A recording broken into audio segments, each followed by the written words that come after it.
Жалал Абад шаарында коронавирус аныкталган бейтаптын баары айыгып үйлөрүнө чыгарылды. Ооруканада бир да адам калган жок. Бул тууралуу шаар мэри Мураталы Тагаев маалымат жыйын учурунда билдирди.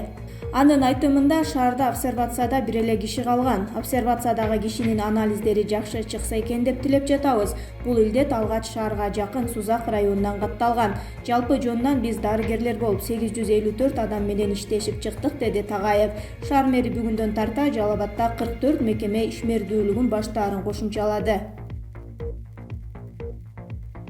Бүгүн Кыргызстанда дагы 10 адамдан коронавирус жуктуруп алганы белгилүү болду. Бул тууралуу брифингде Коомдук саламаттыкты сактоо башкармалыгынын жетекчиси Айнура Ахматова билдирди. Өлкө аймагы боюнча COVID-19 аныкталган 756 учур катталды.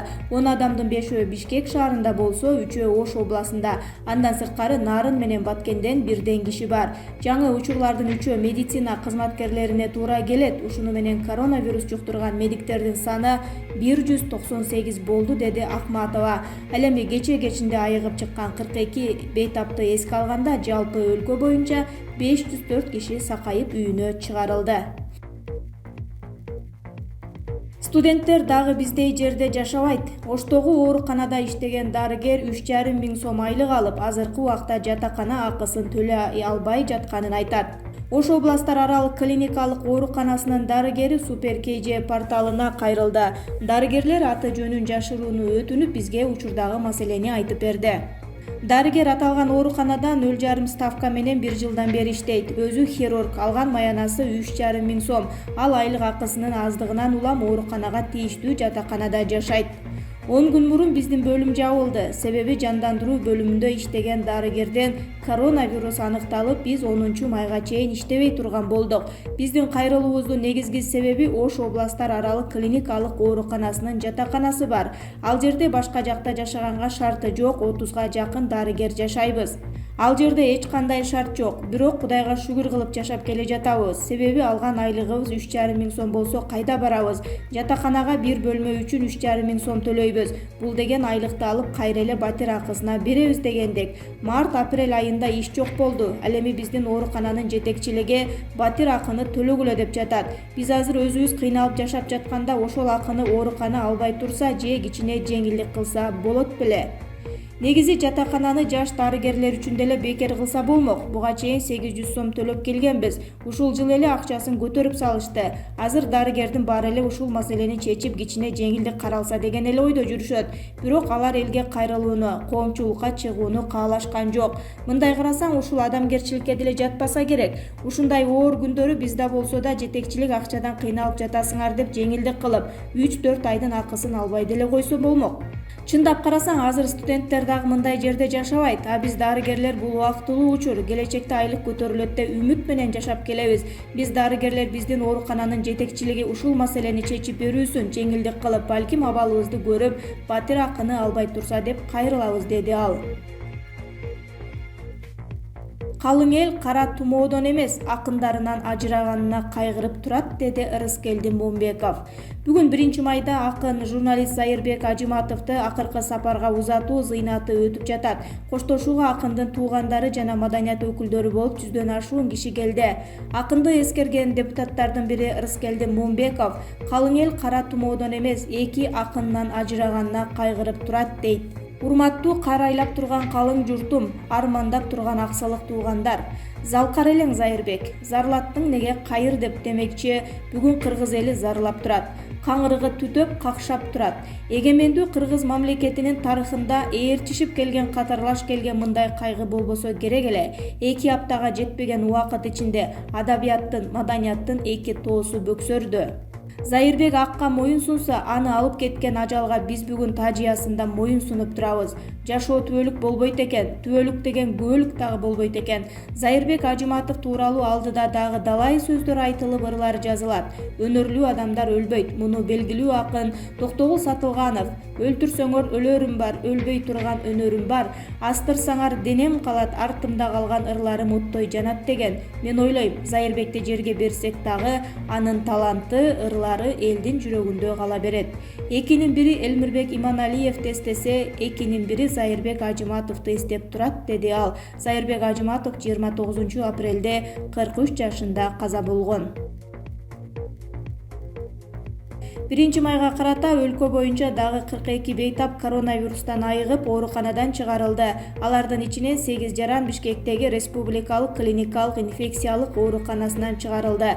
Аталган оорукананын инфекционист дарыгери Наристе Нурланбек кызы бейтаптардын дарылануусу кандай болгонун айтып берди, дешти Саламаттыкты сактоо министрлигинен. Дарылоо курсу жекелик. Тагыраак айтканда, ар бир бейтаптын абалынын ооругуна жараша 10 күндөн 14 күнгө чейин жүргүзүлөт.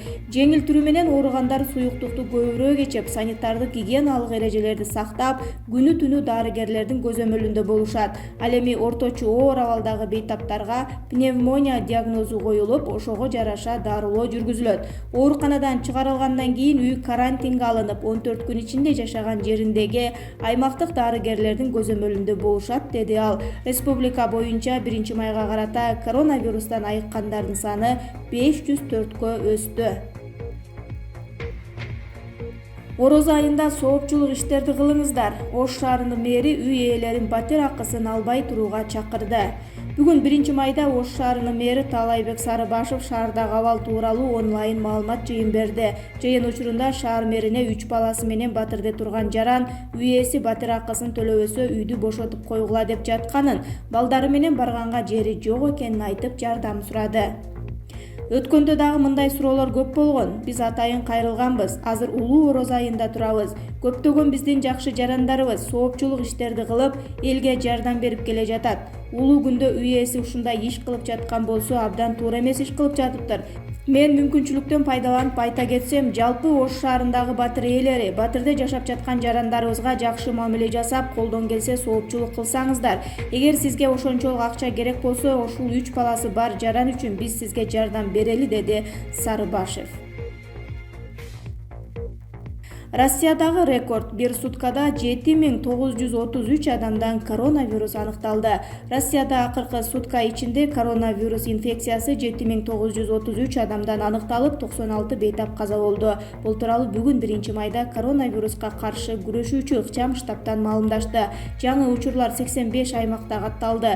Бүгүнкү күнгө карата Россияда вирус жуктургандардын жалпы саны 111.431 адамга жетти. Анын ичинен 1169 киши каза болду. Мамлекет башчы эл аралык жардам линиясы боюнча келип жаткан каражаттарды ыраттуу пайдалануу керектигин айтты. Президент Сооронбай Жээнбеков 30 апрелде милдеттүү медициналык камсыздандыруу фондунун төрайымы Элнура Боронбаеваны кабыл алды. Бул тууралуу президенттик аппараттын басма сөз кызматынан билдиришти. Маалыматка ылайык, өзгөчө кырдаал жана өзгөчө абал шарттарында медициналык кызмат көрсөтүүлөрдүн сапатын, ошондой эле калктын буга жеткиликтүүлүгүн жогорулатуу боюнча чаралар талкууланды. Мамлекет башчысы өлкө аймагына коронавирус инфекциясынын жайылышына байланыштуу кырдаалда саламаттыкты сактоо тармагында системдүү алешемдиктер ачыкталганын билдирди. Саламаттыкты сактоонун бүт системин, анын ичинде жарандарды милдеттүү медициналык камсыздандыруу өркүндөтүү, ошондой эле коомдук саламаттыкты сактоонун ролун күчөтүүнүн өзгөчө зарылдыгын белгиледи. Президент саламаттыкты сактоо тармагын санариптештирүүгө өзгөчө көңүл бөлүнүшү керектигин, ал бүтүндөй системге, анын ичинде бейтаптарды дарылоо шарттарына да пайдалуу таасирин бериши керектигин айтты. Ошондой эле эл аралык жардам линиясы боюнча келип жаткан каражаттарды ыраттуу пайдаланууга көңүл бөлдү. Элнура Боронбаева коронавирус пандемиясынын шарттарында фонддун ишмердүүлүгү боюнча маалымат берди. Өлкө жарандарын сапаттуу медициналык жардам менен кепилденген камсыздоо боюнча көрүлүп жаткан чаралар жөнүндө айтып берди. Ал бүгүнкү күндө бардык мамлекеттик медициналык мекемелерде медицина кызматкерлери үчүн жеке коргоочу каражаттардын сапасы бар экенин маалымдады.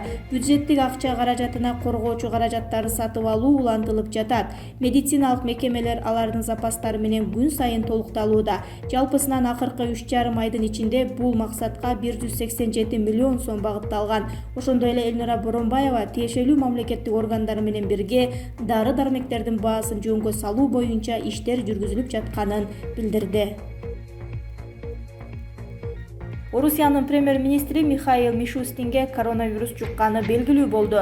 Ушундан улам өкмөт башчынын милдетин аткаруу биринчи вице-премьер-министр Андрей Белоусовго жүктөлдү. Бул тууралуу Мишустин бейшемби күнү Россия 24 каналынын эфиринде айтты. Ал башкалардан обочодо болуп, ошол эле кезде өкмөт мүчөлөрү менен байланышта экенин билдирди. Мишустин орусиялыктарга кайрылып, өлкөдө киргизилген чектөөлөргө олуттуу кароого чакырды. Орус бийлигинин божомолу боюнча эпидемиянын туу чокусу май айынын башына туура келет. Аптанын башында президент Владимир Путин өлкө боюнча эс алуу күндөрүн 11 майга чейин узарткан. Айрым аймактарда карантин жарыяланган.